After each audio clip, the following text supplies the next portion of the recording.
नमस्कार दोस्तों, आज मैं आपको आज कार्तिक स्नान के बाद सुनी जाने वाली 5 कहानी सुनाने जा रही हूँ। प्रेम से बोलिए ठाकुर जी महाराज की जय हो, विष्णु भगवान की जय हो, शंकर भगवान की जय हो, सूर्य भगवान की जय हो, गणेश भगवान की जय हो। पहली पौराणिक कथा के अनुसार एक बार की बात है, नारद जी पृथ्वी लोक से घूमकर बैकुंठ धाम पहुंचते हैं। भगवान विष्णु उन्हें आदर पूर्वक बैठाते हैं और प्रसन्न होकर उनके आने का कारण पूछते हैं। नारद जी कहते हैं, हे प्रभु, आपने अपना नाम कृपा निधान रखा है, इससे आपके जो प्रिय भक्त हैं वही तर पाते हैं, जो सामान्य नर नारी हैं वह वंचित रह जाते हैं। इसलिए आप मुझे कोई ऐसा सरल मार्ग बताइए जिससे सामान्य भक्त भी आपकी भक्ति कर मुक्ति पा सके। यह सुनकर विष्णु भगवान बोले, हे नारद, मेरी बात सुनो। कार्तिक शुक्ल पक्ष की चतुर्दशी को जो नर नारी व्रत का पालन करेंगे और श्रद्धा भक्ति से मेरी पूजा अर्चना करेंगे, उनके लिए बैकुंठ के द्वार साक्षात खुले रहेंगे। इसके बाद विष्णु जी जय और विजय को बुलाते हैं और उन्हें कार्तिक चतुर्दशी को बैकुंठ के द्वार खुला रखने का आदेश देते हैं। भगवान विष्णु जी कहते हैं कि इस दिन जो भी भक्त मेरा थोड़ा सा भी नाम लेकर पूजन करेगा वह बैकुंठ धाम को प्राप्त करेगा। प्रेम से बोले विष्णु भगवान की जय हो, शंकर भगवान की जय हो। दूसरी पौराणिक कथा के अनुसार एक बार भगवान विष्णु देवाधिदेव महादेव का पूजन करने के लिए काशी आए। वहां मणिकर्णिका घाट पर स्नान करके उन्होंने 1000 स्वर्ण कमल पुष्पों से भगवान विश्वनाथ के पूजन का संकल्प किया। अभिषेक के बाद जब वे पूजन करने लगे तो शिव जी ने उनकी भक्ति की परीक्षा के उद्देश्य से एक कमल पुष्प कम कर दिया। भगवान श्री हरि को पूजन की पूर्ति के लिए 1000 कमल पुष्प चढ़ाने थे। एक पुष्प की कमी देखकर उन्होंने सोचा, मेरी आंखें भी तो कमल के ही समान है, मुझे कमल नयन और पुंडरीकाक्ष कहा जाता है। यह विचार कर भगवान विष्णु अपनी कमल समान आंख चढ़ाने को प्रस्तुत हुए।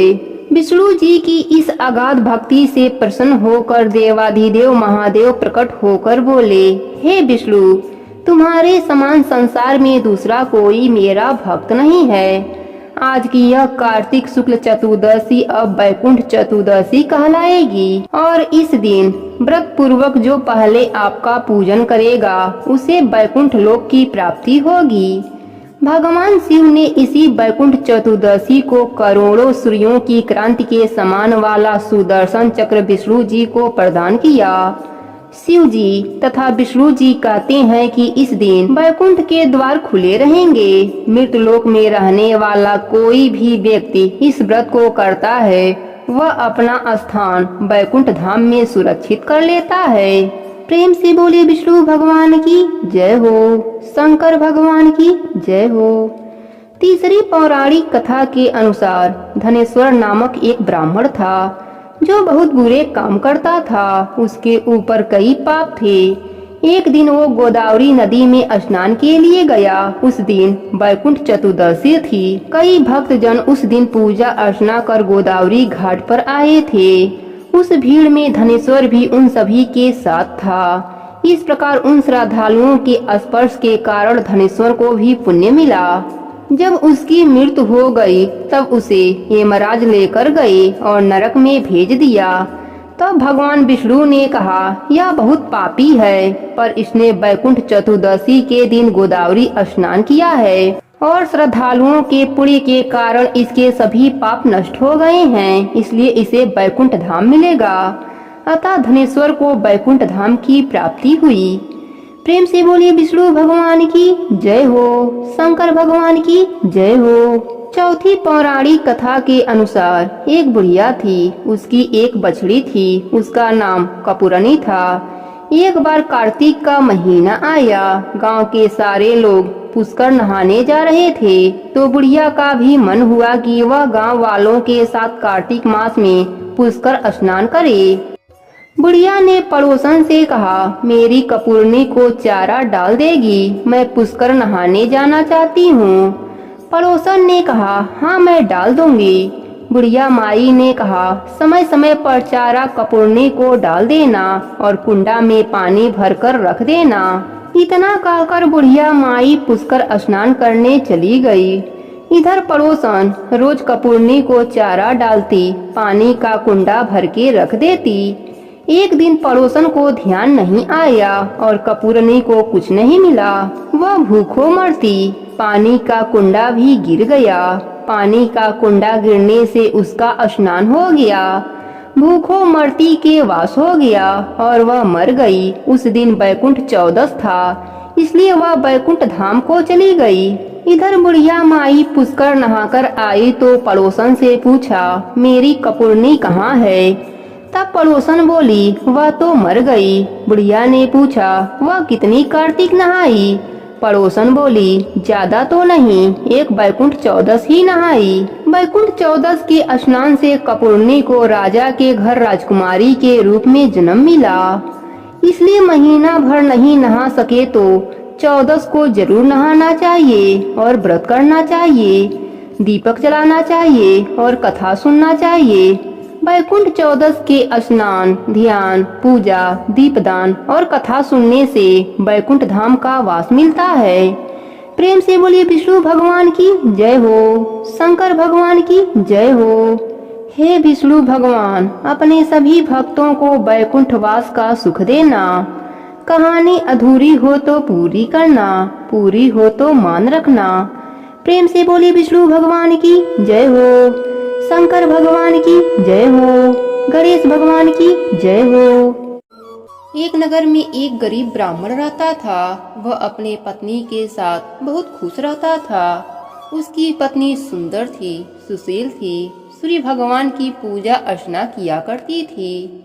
एक समय ही भोजन करती थी। सूर्य देव जी को अर्घ्य देकर बिना पुरुष का मुख देखे एक रोटी बनाती। उस रोटी को सूर्य भगवान को भोग लगाकर वह रोटी स्वयं खा लेती। अपने पति के लिए दूसरी रोटी बनाकर खिलाती। कुछ दिनों बाद उसके घर में एक पुत्री का जन्म हुआ।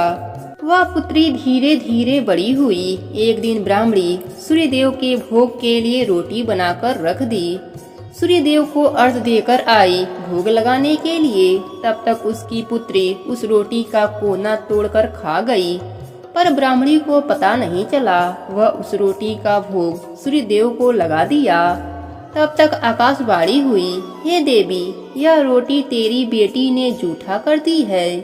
तेरी बेटी को मैं श्राप देता हूँ कि बिन ब्याही माँ बनेगी और मेरे श्राप से कभी भी मुक्त नहीं हो पाएगी। तब ब्राह्मणी रोने लगी। वह माफी मांगने लगी। बोली, हे प्रभु, यह तो नादान है, बच्ची है, नासमझ है, अनजान है, मूर्ख है, इसे माफ कर दीजिए। आप तो दया के सागर हैं, दया कीजिए। प्रभु ने कहा, मेरा वचन तो खाली नहीं जा सकता, लेकिन मेरी भक्ति करेगी तो इसका दर्द कम हो जाएगा। इसी चिंता के कारण ब्राह्मणी बीमार रहने लगी। एक दिन ब्राह्मण ने पूछा, क्या सोचती रहती हो? तब ब्राह्मणी ने कहा, मैं आपको एक बात बताना चाहती हूँ, वह राज है, आप अपने मन में ही राज रखना। ब्राह्मण ने कहा, मैं राज ही रखूंगा, बताओ क्या बात है। तब ब्राह्मणी ने सूर्य देव के श्राप की सारी बात बताई और ब्राह्मणी ने कहा, इसकी छोटी उम्र में ही इसकी शादी कर देना।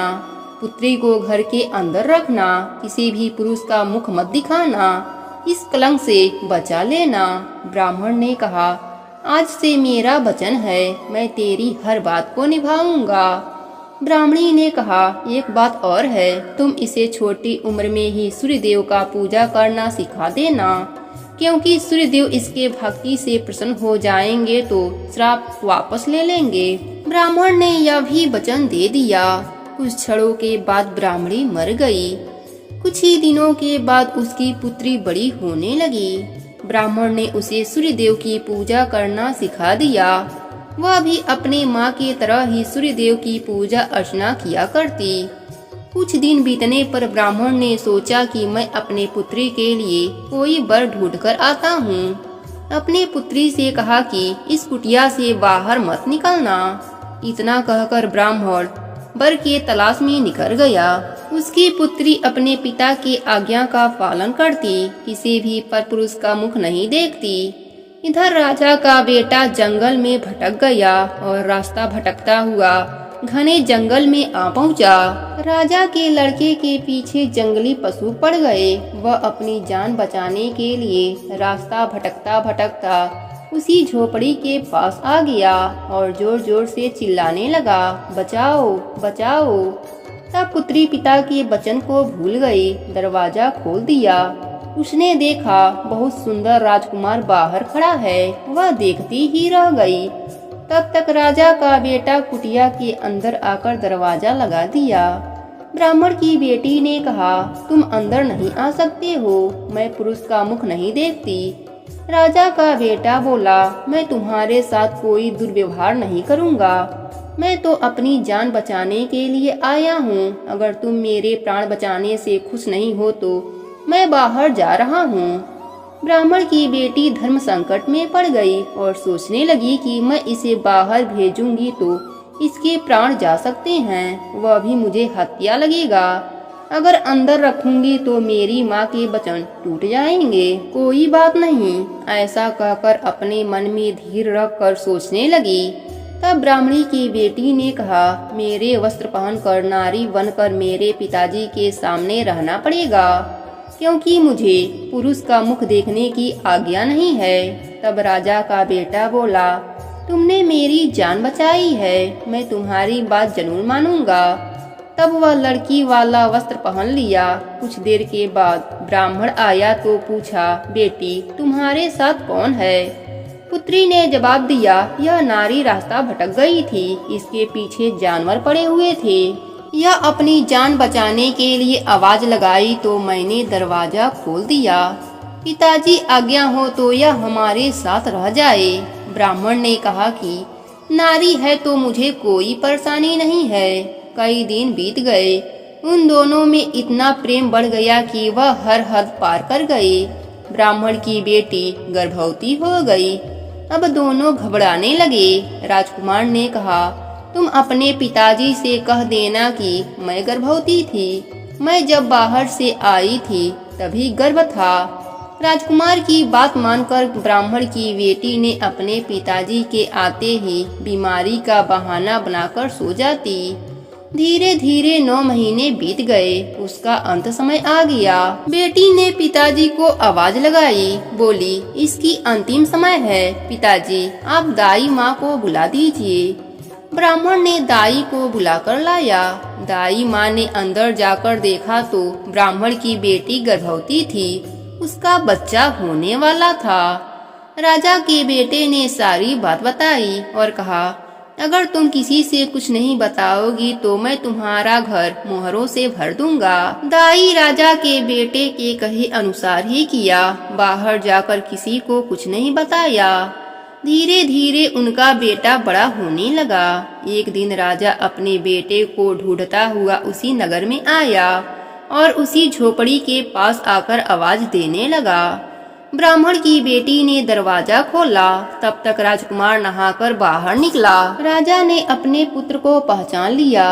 राजकुमार ने अपने पिता से सारी बात बताई, पर राजा ने कोई भी बात नहीं मानी और अपने बेटे के साथ राज्य आ गए। और यहाँ ब्राह्मण की बेटी अपने भाग्य को कोसती रही। ना खाना खाती, ना पानी पीती।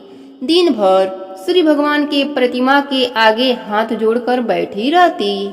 एक दिन सूर्य भगवान उसकी भक्ति से प्रसन्न हुए और प्रकट होकर कहे, हे देवी, तुम क्यों घबराती हो? मैं तुम्हारी भक्ति से प्रसन्न हूँ। अब तुम्हारे दुख के दिन समाप्त हो जाएंगे।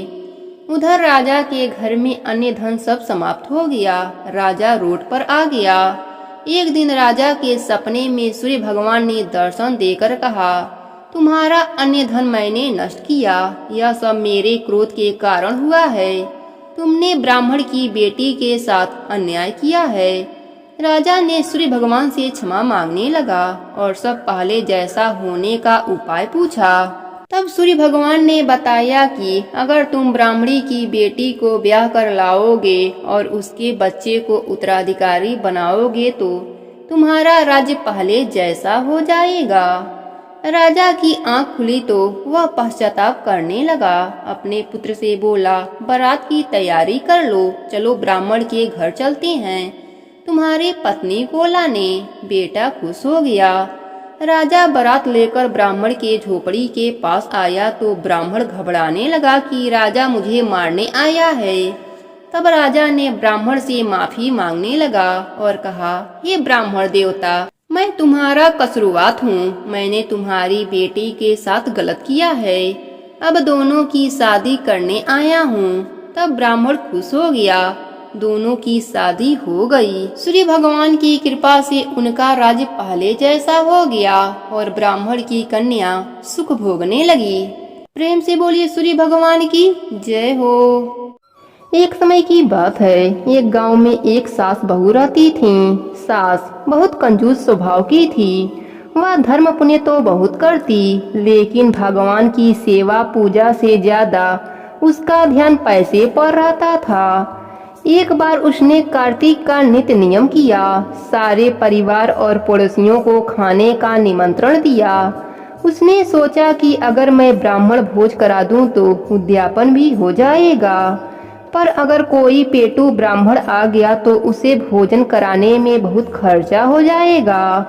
उसने अपने बहू से कहा, मुझे एक ब्राह्मण को जिमाना है। तुम एक काम करो, कोई छोटा सा लड़का देखकर न्योता देकर आ जाओ और एक व्यक्ति की रसोई ज्यादा बना लेना। बहू घर से बाहर गई। कुछ दूर पर ब्राह्मण के लड़के गेम खेल रहे थे। बहू ने उन्हीं में से एक को बुलाकर कहा कि तुम 12 बजे हमारे घर पर भोजन करने आ जाना। लड़के ने कहा, मेरा नाम गणेशा है, मुझे गणेशा गणेशा पुकारना, मैं उसी समय आ जाऊंगा। बहू ने घर जाकर रसोई में खाना बनाया। उसके बाद वह घर के बाहर गई। कुछ दूर आकर उसने ब्राह्मण लड़कों को खोजा, पर उसे कोई भी दिखाई नहीं दिया। फिर बहू को बालक का कहा याद आया और उसने गणेशा गणेशा पुकारा। तब अचानक से वह बालक बहू के सामने आ गया। बहू उसे घर लेकर आई और कहा, ब्राह्मण देवता, आप हाथ मुंह धो लो। फिर बहू ने सुंदर थाली में भोजन सजाकर उस बालक के सामने रख दिया। सास छोटे से ब्राह्मण को देख बड़ी खुश हो रही थी। साथ ही मन में सोच रही थी कि बड़े ही कम खर्च में ब्राह्मण भोजन हो जाएगा। उस बालक ने पूरा भोजन समाप्त कर दिया। फिर और भोजन लाने को कहा।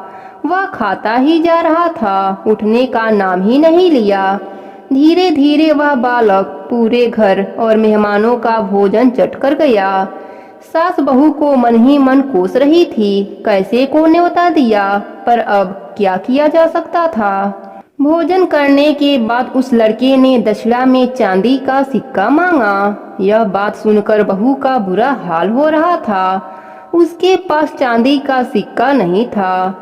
बहू सास के पास सिक्का मांगने आई। सास ने उसे 2-4 बातें सुनाकर चांदी का सिक्का यह सोचकर दिया कि अगर दक्षिणा नहीं दिया तो ब्राह्मण भोजन का पुण्य नहीं मिलेगा।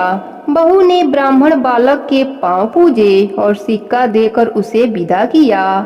जैसे ही वह बालक विदा हुआ, तब सास बहू ने मुड़कर घर के भीतर देखा। घर में खूब हीरे मोती चमक रहे थे। सास बहू दोनों धन देखकर बहुत खुश हुई और बोली, गणेश जी का हम पर कृपा हुआ है। हमारे धन्य भाग जो हमारे घर गणेश जी भोजन करने पधारे। सास बहू दोनों गणेश भगवान की जयकारा लगाने लगीं।